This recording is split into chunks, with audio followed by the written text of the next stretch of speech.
کا چیئرمین منتخب ہوا، اس کے بعد حکومت کتنی مضبوط ہو جائے گی، انہی تمام تر باتوں پہ گفتگو کرنے کے لیے آج میرے ساتھ تشریف رکھتے ہیں ملک ثناء اللہ صاحب، جو کہ پاکستان مسلم لیگ نون کے رہنما ہیں۔ ان کے ساتھ ہے محترمہ امرین ترک صاحبہ، پاکستان تحریک انصاف سے ان کا تعلق ہے، اور ساتھ ہی بزنس پالیسی پہ بات کرنے کے لیے ہمارے ساتھ ہیں شاہد عمر صاحب۔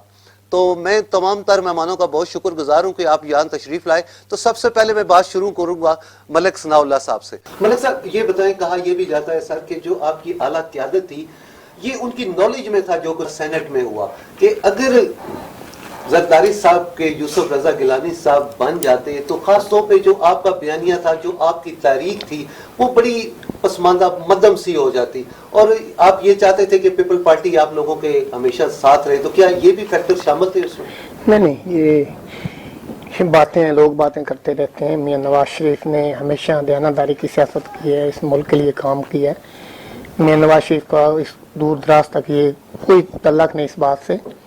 میاں نواز شریف نے پوری پی ڈی ایم کو متحد کر کے مل کے چلنے کا جو عہد کیا ہے وہ انشاءاللہ اس پہ قائم ہے، اور مل کے چلیں گے۔ آگے چل کے آپ کو 26 مارچ کے بعد پتہ چلے گا، اب اس ہماری جو تاریخ ہے اس میں اور زیادہ انشاءاللہ تیزی آئے گی، اور زیادہ شدت ہوئے گی، اور زیادہ بڑا احتجاج ہوگا۔ پہلے جو بھی تھا اب تو ہمارے جو ارادے ہیں اور زیادہ پختہ ہوئے ہیں۔ دیکھیں جیسے آپ کہہ رہے ہیں کہ آپ کی تاریخ میں اور تیزی ہوگی، تو اس کی ایک وجہ یہ بھی تو ہوگی نا، یوسف رضا گیلانی صاحب بن جاتے تو پیپل پارٹی جو تھی وہ خاص طور پہ آپ کی تاریخ میں جو تیزی ہے وہ کم ہو جاتی، شاید وہ اتنا زیادہ انٹرسٹ نہ لیں۔ نہیں رائے صاحب، یہ باتیں نہیں، باتیں وہی ہے جو میں نے آپ کو پہلے بتایا ہے، اس سسٹم کی، اس سوچ کی۔ اب عمران خان جو ہے نا، جو عمران خان کو لائے نا، اب مزے کی بات یہ ہے کہ وہ عمران خان کو بھی کام نہیں کرنے دے رہے۔ اب یہ سسٹم اس طرح، اب اس سوچ کے خلاف ہم نے نکلنا ہے، اس سوچ کو ختم ہونا چاہیے جو آپ کے ملک کو آگے بڑھنے سے روک رہی ہے۔ جب کوئی بھی لیڈر کام کرنے لگتا ہے، جب وہ ملک کو سیدھی سیپ پہ لے کے جانے کی کوشش کرتا ہے، جب ملک سیدھی سیپ پہ شروع ہو جاتا ہے، اس وقت اس کو سائیڈ لائن کر دیا جاتا ہے۔ تو اصل اس سوچ کو ہم نے ختم کرنا ہے۔ اس میں پی ڈی ایم کا، اس میں حکومت کا، اس میں عمران خان ہو، بلاول بھٹو زرداری ہو، مولانا فضل الرحمان ہو، شہباز شریف ہو، میاں نواز، اس میں ان کا قصور نہیں، قصور اس سوچ کا ہے جو ان کو مجبور کرتی ہے، جو ان کی وفاداریاں چینج کرواتی ہیں، جو ان کو کہتے ہیں کہ آپ نے ہماری مرضی سے چلنا ہے۔ تو اصل اس سسٹم کو ٹھیک ہونا چاہیے رائی صاحب۔ پی ڈی ایم متحد ہے اور انشاءاللہ متحد آگے چلے گی۔ آگے چل کے 26 مارچ کے بعد آپ کو نظر آئے گا کہ کتنی محبت اور پیار سے اس گلے سڑے سسٹم کی نجات کے لیے انشاءاللہ ہم نکلیں گے اور ملک کے لیے کام کریں گے۔ میڈم یہ بتائیں کہ اگر 26 مارچ یہ لوگ مارچ کی طرف آتے ہیں، یا اس کے علاوہ یہ پنجاب پہ بھی جو ہے حملہ کرنا چاہ رہے ہیں پی ڈی ایم، اس پہ آپ کیا کہتے ہیں؟ حکومت اتنی مضبوط ہے کہ ڈٹ کر مقابلہ کرے گی؟ سر ملک صاحب نے جو کہا کہ سارا قصور اس سوچ کا ہے، بالکل درست فرمایا۔ وہ سوچ 11 جماعتوں کی صورت میں ہمیں پی ڈی ایم کی شکل میں نظر آ رہی ہے۔ سارا قصور اس سوچ کا ہے، اور میں سمجھتی ہوں کہ ایگزیکٹلی یہ الیکشن مینج کیا گیا ہے زرداری صاحب کو بیک فٹ پہ لے جا کے، تاکہ ان کا جو تحریک کا زور ہے وہ ٹوٹے نہ، اور لانگ مارچ میں یہ لوگ جو ہیں یہ ان کے ساتھ چلیں۔ طلال چودھری اور بلاول کے بیانیہ، پہلی ٹویٹ تو خود طلال چودھری نے کی، جی طلال چودھری نے غالباً انہوں نے اس کے اوپر ٹانٹ کی کہ آپ اور جو ہے وہ نیوٹرل کھیلیں۔ تو وہ ایک لفظ نیوٹرلی میرے خیال میں سمجھنے کے لیے بہت ہے کہ اس وقت پاکستان پیپلز پارٹی، نواز شریف کا آپ نے کہا بڑی ایمانداری سے وہ پی ڈی ایم کو لے کے چلنا چاہ رہے ہیں۔ وہ اس لیے چلنا چاہ رہے ہیں کہ ان کے پاس اور کوئی چوائس ہی نہیں، ان کے پاس لوز کرنے کو کچھ نہیں ہے۔ لیکن پاکستان پیپلز پارٹی کے پاس پورا ایک صوبہ ہے، وہی ان کا اوڑھنا ہے، وہی ان کا بچھونا ہے، وہ اس کو لوز نہیں کریں گے۔ پہلے بھی جب انہوں نے بات کی کہ ہم ریزائن کریں گے تو اس وقت بھی وہ لوگ مکر گئے، اس وقت بھی کوئی ہم نے دیکھا کوئی استعفیٰ نہیں آیا۔ وہ ایک دفعہ اس وقت بھی مکرے جس پہ طلال چودھری نے ٹویٹ کیا کہ آپ اور چلیں مفاہمت کے ساتھ، یا آپ اور نیوٹرل چلیں، اور آگے سے ان کا جواب بھی ہم سب نے سن لیا۔ تو باقی رہ گیا 27 مارچ غالباً آپ بتا رہے ہیں، تو 27 مارچ کو بالکل یہ لوگ آئیں، ان کو چائے بھی پلائیں گے، موسم بھی اچھا ہوگا، اور پکوڑے بھی کھلائیں گے سر انشاءاللہ۔ شاہ صاحب یہ بتائیں، اگر ہم مشرف دور کی بات کرتے ہیں ریئل اسٹیٹ کے حوالے سے، تو وہاں پہ پیسے کی سرکولیشن بڑی تیزی کے ساتھ تھی۔ وہ ابھی گورنمنٹ اس طرف بہت زیادہ توجہ دے رہی ہے، آپ کے پیکج کو بھی انہوں نے بڑھا دیا ہے، لیکن ابھی تک اس کے اثرات جو ہیں وہ عام آدمی تک ہمیں کوئی نظر نہیں آ رہے۔ کیا وجہ ہے اس کی؟ جو بیسک وجہ ہے نا سر، گورنمنٹ نے ڈیسیژن لیا ہے لیکن بہت دیر سے لیا ہے۔ ٹھیک ہے، ٹھیک ہے، ڈیسیجن اس کو لینا چاہیے. جیسے ہی گورنمنٹ نے ٹیک اوور کیا تھا اس سے فوری طور پہ چاہیے تھا کہ یہ ڈیسیجن لیتے ہیں، ایمنسٹی اناؤنس کرتے اور لوگوں کو فیسیلیٹیٹ کرتے ہیں. اب یہ ہے کہ بہرحال جو انڈیکیٹر سامنے آ رہے ہیں اس میں یہی ہے کہ ظاہر ہے ابھی یہ 5-6 مہینوں میں جب سے ایمنسٹی انہوں نے دی ہے تو ریئل اسٹیٹ خاص طور پہ جو اسلام آباد کی سراؤنڈنگ میں ہے، زون 2 میں اگر آپ چلے جائیں اس میں پراپرٹی کی پرائسز بہت اوپر جا رہی ہیں، اور کنسٹرکشن جو ایکٹیویٹیز ہیں خاص طور پہ ملٹی پروفیشنل کے سیکٹر جو ہیں، اور اس کے بعد فیصل ٹاؤن کے جو پروجیکٹس ہیں جو اسلام آباد میں آتے ہیں وہ بہت تیزی سے گرو کر رہے ہیں. تو اگر پرائسز کا آپ کمپیریزن کریں پچھلے 2-3 مہینوں کا اور اب کا تو بہت فرق ہے اس میں، اور امید کرتے ہیں انشاءاللہ تعالی آنے والے دنوں میں یہ جو ریئل اسٹیٹ کا سیکٹر ہے یہ بہت اوپر جائے گا انشاءاللہ. ملک صاحب کیا وجہ ہے کہ کل خاص طور پہ جو رزلٹ کے بعد آپ کی پارٹی کی اگر ہم بات کرتے ہیں تو آپ کی پارٹی بڑی خاموش سی ہے؟ کوئی مریم صاحبہ نے بھی کوئی پریس کانفرنس نہیں کی، مریم اورنگزیب نے بھی کچھ نہیں کہا، آپ کے باقی لیڈران بھی بڑے خاموش ہیں، تو اس کی کیا وجوہات تھیں؟ ایسا بتائیں کیا کریں ہم؟ ماتم کریں کہ جب لوگ بے ضمیر ہو جائیں، شرم اور حیا ان میں نہ رہے، ایک پارٹی پہ منتخب ہو کے ایک ٹکٹ پہ آئیں پھر اس کے خلاف ووٹ دیں. اب اس پہ ہم کیا کہہ سکتے ہیں؟ جہاں تک آپ نے کہا کہ اوپن بیلٹنگ پہ آپ فیور کرتے نا، اوپن بیلٹنگ پہ فیور کرتے. اوپن بیلٹ کی طرف اگر آپ آتے تو یہ مسائل نہ ہوتے آپ کے ساتھ. اور سر ووٹ ریجیکٹ کرنے کا طریقہ بتانے والے علی گیلانی صاحب تھے جو غلطی سے انہوں نے سیکھ لیا. ایک آپ نے بات کی، میڈم نے بھی بات کی عدم اعتماد کی. ہم بالکل عدم اعتماد پہ نہیں جا رہے پنجاب میں. ہم چاہتے ہیں کہ یہاں دوبارہ الیکشن ہو. یہ جو 2018 میں کھیل کھیلا گیا ہے اس کا خاتمہ ہونا چاہیے. دوبارہ فرین فیر الیکشن ہو، عوام کے ووٹ سے جو منتخب ہو کے آئے اسی نے قوم کی خدمت کرنی ہے، اسی نے اس ملک کی خدمت کرنی ہے. جب تک آپ سلیکٹ لوگ لائیں گے ان کے پاس پھر اختیار بھی نہیں ہوگا تو ملک کیسے ترقی کرے گا؟ تو آپ ہم 30 سے 40 سال پیچھے چلے گئے ہیں. اتنا اچھا خاصا ملک چل رہا تھا میاں نواز شریف کی قیادت میں. آج آپ دیکھ رہے ہیں، آپ عام بندے سے بات کریں، آپ سروے کروائیں، آپ کا کیمرہ مین لے کے ابھی نکل جائے سپر مارکیٹ میں، اسلام آباد کے کسی کونے میں نکل جائے، ملک کے کسی کونے میں نکل جائے تو آپ کو فرق پڑے گا 90 اور 10 کا. 90% جو لوگ ہیں وہ اس حکومت سے تنگ ہیں، اس بے روزگاری، اس مہنگائی سے تنگ ہیں. لوگوں کو ایجوکیشن نہیں مل رہی، لوگوں کو ہیلتھ نہیں مل رہی. ہاسپٹل میں جاتے ہیں وہاں میڈیسن نہیں ہے، وہاں ڈاکٹر نہیں ہے. پورے ملک میں ہر ادارے کا انہوں نے بیڑا غرق کر دیا ہے، مینجمنٹ ان کی نہیں ہے. اب کیا کریں؟ اب اس پہ ہم رو ہی سکتے ہیں. ٹھیک ہو گیا میڈم، جیسا کہ ملک صاحب کہہ رہے ہیں آپ نے تو ملک کو تباہ و برباد کر دیا. کوئی بھی ادارہ صحیح نہیں ہے، ہر جگہ مسائل ہی مسائل ہیں. عوام ہے کہ وہ غربت کی چکی میں پس رہی ہے. تو کیا ملک صاحب جو نقشہ کھینچ رہے تھے مجھے 2 منٹ لگا. میں کسی اور ملک میں بیٹھی ہوئی ہوں، غالباً ایتھوپیا میں بیٹھی ہوئی ہوں، جہاں پہ لوگ 2.5 سالوں میں چکی میں پس گئے اور رو رہے ہیں اور نواز شریف کو یاد کر رہے ہیں. اور جو بار بار آپ کہہ رہے ہیں کہ سلیکشن ہوئی ہے ان کی، تو جنرل ضیاء کے کندھے پہ پاؤں رکھ کے آنے والا عمران خان نہیں تھا، نواز شریف تھا. ان کی پنیریاں کہاں پہ اگی ہیں سیاست کی وہ آپ بھی جانتے ہیں، وہ ہم بھی جانتے ہیں. تو لہٰذا یہ جو سلیکشن آپ کہہ رہے ہیں نا، یہ آپ عوام کو، آپ میرے خیال میں جو انہوں نے ووٹ کر کے اتنا بڑا ٹرن آؤٹ آیا ایک یوتھ کا اور ایک خواتین کا، آپ اس کو بار بار چیلنج کر رہے ہیں، آپ عوام کو چیلنج کر رہے ہیں.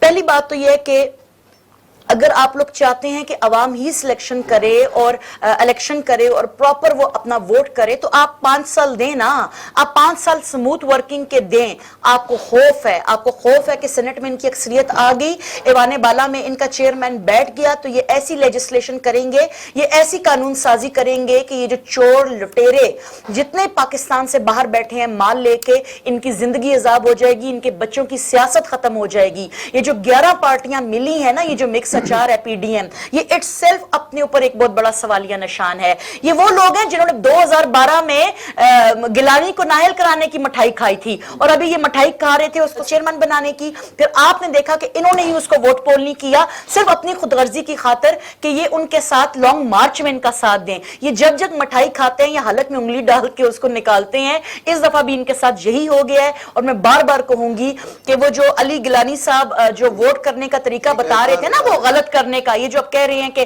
اس کو چیلنج کریں گے، عدالت میں جائیں گے. پہلی بات یہ ہے کہ آئین 60 اور 69 کے تحت مجلس شورا کی رولنگ کو چیلنج نہیں کیا جا سکتا. جو ہونا تھا وہ ہو چکا ہے. آپ کے علی گیلانی ہی غلط ووٹ پول کرنے کا طریقہ بتا رہے تھے تو وہ انہوں نے غلطی سے سیکھ لی اور اس پہ عمل کر لیا. ان کے پاس تو رونے کو کچھ نہیں ہے, نہ یہ ہنسنے کے ہیں نہ یہ رونے کے ہیں, نہ ادھر کے ہیں نہ ادھر کے ہیں. ٹھیک ہو گیا. شاہ صاحب یہ بتائیں سر کہ خاص طور پہ آپ بہت سے پروجیکٹ کو بھی ڈیل کر رہے ہیں اس وقت, جو اگر ہم اداروں کی بات کرتے ہیں جو آپ لوگوں کو NOC دیتے ہیں, آپ کیا سمجھتے ہیں ان میں کچھ بہتری آئی ہے اس نئے پاکستان میں؟ میں ابھی میڈم کی بھی کنورسیشن سن رہا ہوں, ساتھ ملک صاحب کی بھی, لیکن اس بات پہ افسوس ہوتا ہے کہ دیکھیں 2.5 سال نہیں بلکہ 3 سال ہونے والے ہیں اور یہ آپس کی ان کی جو ہے نا وہ چپکلش وہ ختم نہیں ہو رہی ہے. ادارے بھی ہیں, بہرحال ایک کام ہوتا ہے تو 10 کام میں روڑے اٹکائے جاتے ہیں. اور FBR کے معاملات دیکھ لیں, اس کے بعد باقی RDA کے معاملات, CDA کے معاملات, جو جہاں بھی جائیں نا سر کرپشن کی بھرمار ہے. ٹھیک ہے. اور لیکن یہ ہے کہ ہمیں بڑی امید تھی یہ جو گورنمنٹ آئی ہے یہ ہمیں فیسیلیٹیٹ کرے گی. ایمنسٹی اس کی آئی ہے, ایمنسٹی کو تو ہم اپریشیٹ کرتے ہیں, لیکن باقی جو معاملات ہیں نا وہ سٹل جو کہ تم چل رہے ہیں. تو امید تو کرتے ہیں کہ آئندہ آنے والے دنوں میں بہتری آئے گی. خاص طور پہ جو خان صاحب کا موٹو ہے وہ یہی ہے کہ کرپشن فری پاکستان, تو کیا اداروں میں کرپشن مزید بڑھ گئی ہے؟ لیکن دیکھیں نا آپ, خان صاحب خود ٹھیک ہیں لیکن مسئلہ یہ ہے کہ ان کے جو لیفٹ رائٹ ہیں, وزیر ہیں, مشیر ہیں, وہ کس کیلیبر کے ہیں, ان کا کنٹرول نہیں ہے. ان کا کنٹرول نہیں ہے. ہر اداروں میں آپ چلے جاتے ہیں, اگر آپ پچھلی گورنمنٹ میں بھی دیکھیں لیکن کام ہو جاتا تھا, لیکن بہرحال دے دلوا کے کام ہوتا تھا. اب یہ ہے کہ بہرحال ابھی کام ہوتا بھی نہیں ہے, دینا دلانا تو وہ تو ساتھ ساتھ چلتا ہی رہتا ہے.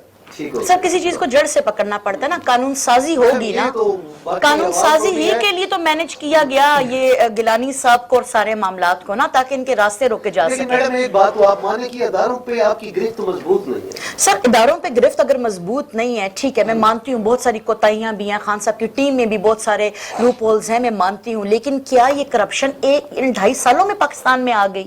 یہ تو ہمیشہ سے ہے, یہ تو جب سے پاکستان بنا ہے اور پچھلے 35 سال میں.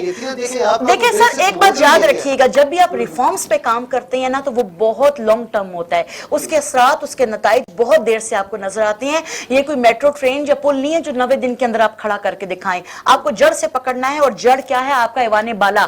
آپ کے ایوان بالا کے الیکشن ہوئے, جب تک عمران خان کے ہاتھ نہیں کھلیں گے, سینٹ میں اس کی میکسیمم نمائندگی نہیں ہوگی, اس کے لیے لیجسلیشن آسان نہیں ہے.